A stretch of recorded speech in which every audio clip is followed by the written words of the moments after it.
రైతు అని యువజన శ్రామిక రైతు కాంగ్రెస్ అని పెట్టుకున్నారు, కానీ రైతుకి ఏమాత్రం న్యాయం చేయని ఈ వైఎస్ఆర్సీపీ పార్టీ ముందుగా మీకు ద్రోహం చేశారు, భవన నిర్మాణ కార్మికులకి ద్రోహం చేశారు, ఉద్యోగులకి సరైన డిఎస్సి రిక్రూట్మెంట్ ఇవ్వకుండా మనకి డిఎస్సి రిక్రూట్మెంట్ ఇవ్వలేదు, కానిస్టేబుల్స్కి కనీసం సరైన ఉద్యోగ అవకాశాలు లేవు, ఏ విధంగా చూసినా ఉపాధి అవకాశాలు లేవు. వీటన్నిటినీ కలిచివేసింది.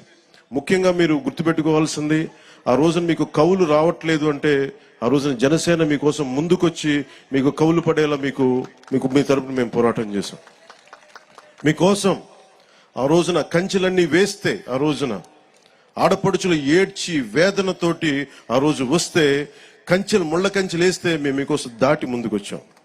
ఈ రోజు కూడా అదే, ఏదైతే తెలుగుదేశం జనసేన కలవకూడదు, విడిపోయే పోటీ చేయాలి, విడిపోయి పోటీ చేస్తే ఇంకొకసారి వైఎస్ఆర్సీపీ వస్తే, ఇంకొకసారి కనుక వైఎస్ఆర్సీపీ పార్టీ ఆంధ్రప్రదేశ్కి వస్తే ఇంకా మనం మర్చిపోవచ్చు దీని భవిష్యత్తు, చీకటి భవిష్యత్తు. ఇది ఆ చీకటి భవిష్యత్తు ఉండకూడదు, వెలుగు నింపాలి.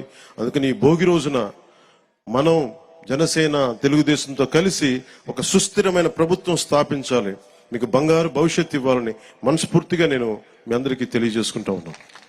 అలాగే జనసేన రైతులకి అండగా నిలబడే పార్టీ, ముఖ్యంగా కౌలు రైతులకి మేము స్వయంగా పార్టీ తరపు నుంచి ఇంతమందికి మేము స్వయాన ₹1,00,000 చొప్పున అందరికీ అందజేశాం. అందుకని మీకు ఎప్పుడు కూడా భూమి కోల్పోయిన రైతుకి, కౌలు రైతులకి, రాష్ట్ర ప్రజలకి, యువతకి, మహిళలకి అందరికీ కూడా పేరు పేరున ప్రతి ఒక్కరికి కూడా నా శుభాకాంక్షలు తెలియజేసుకుంటూ, భవిష్యత్తులో ఈ రోజున మాట్లాడబోయేది చాలా ముందు ఉంది, అందుకని ప్రత్యేకించి మీ అందరికీ శుభాకాంక్షలు తెలియజేసుకుంటూ, అలాగే అమరావతి వేదిక నుంచి కూడా మన తెలంగాణ ప్రజలందరికీ కూడా నేను సంక్రాంతి శుభాకాంక్షలు తెలియజేసుకుంటా ఉన్నా. తెలుగు ప్రజలు ఎక్కడున్నా, విదేశాల్లో ఉన్నా, కర్ణాటకలో ఉన్నా, తమిళనాడులో ఉన్నా తెలుగు ప్రజల మీ పిల్లలు ఇంటర్మీడియట్ మరియు ఎంసెట్ చదువుతూ సబ్జెక్ట్స్ లో కన్ఫ్యూజ్ అవుతున్నారా? కాన్ఫిడెన్స్ లెవెల్ తక్కువగా ఉందా? రిపీటెడ్ మిస్టేక్స్ చేస్తున్నారా? అయితే మీకోసమే ఉంది Rise app. 1 lakh question bank, performance analysis, online classes by experts, ఇంకా మరెన్నో ఫీచర్స్ తో మీ ముందుకొచ్చింది Rise the perfect guide. Description లో ఉన్న లింకును ఉపయోగించి సబ్స్క్రైబ్ అవ్వండి.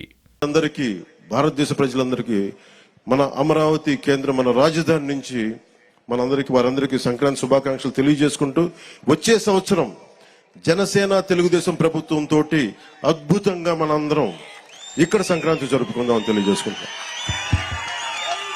అందరికీ మనస్ఫూర్తి అభినందనలు తెలియజేసుకుంటూ, ప్రతి ఒక్కరికి పేరు పేరున ధన్యవాదాలు తెలుపుకుంటూ, ఈ సంక్రాంతి మీకు ఇది క్రాంతి, మార్పుతో కూడిన, విప్లవంతో కూడిన సంక్రాంతి. ఇది మీ అందరికీ వెలుగులు నింపాలని, కాంతితో పాటు క్రాంతి కూడా రావాలని మనస్ఫూర్తిగా కోరుకుంటూ సెలవు తీసుకున్నాను.